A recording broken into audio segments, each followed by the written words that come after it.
Hi, I'm John Tedesco. I'm a reporter with the San Antonio Express News.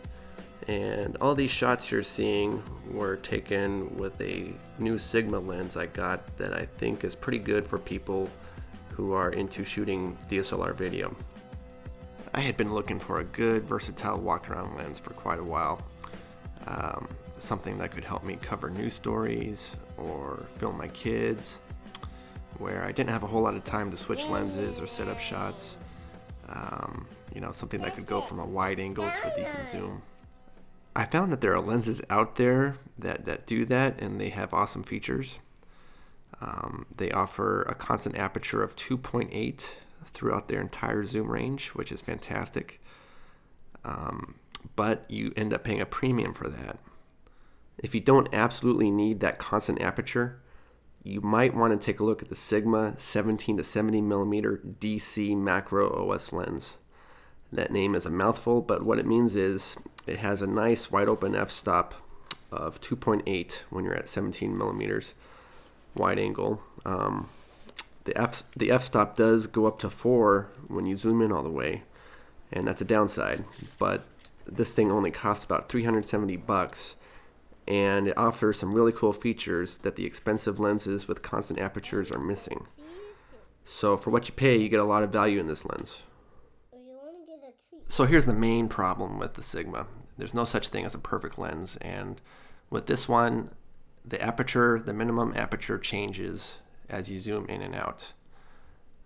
You can see in this image, the image gets lighter as I zoom out, and then it gets darker as I zoom in. That might be a problem for you if you want to take a lot of indoor shots with low lighting situations. Another thing that's kind of annoying is that if you're in autofocus mode, you can't manually focus. Some Canon lenses let you do that, and that's really handy if you like to use the quick focus feature in video mode on a camera like the Canon T3i.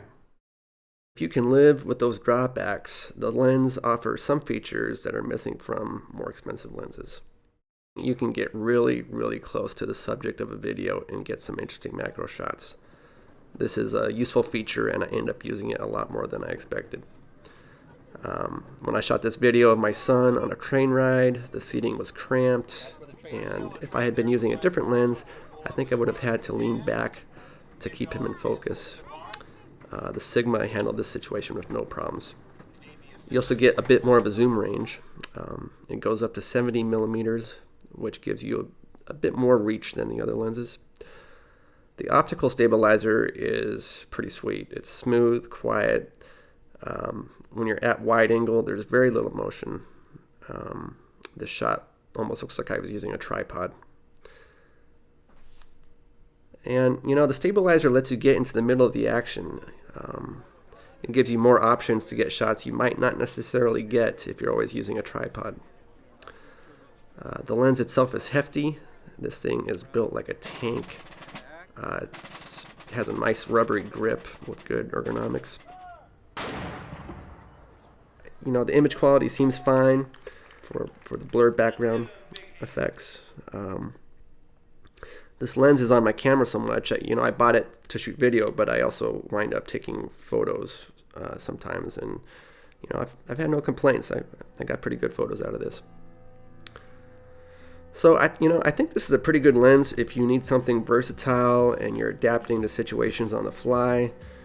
This would be good for shooting videos of your kids or doing documentary style work or covering news events where you really don't know what's going to happen and you don't have a whole lot of time to set up shots or switch out lenses. I've been pretty happy with this so far, especially for the price. Hope that helps, and feel free to ask any questions in the comments below. Thanks.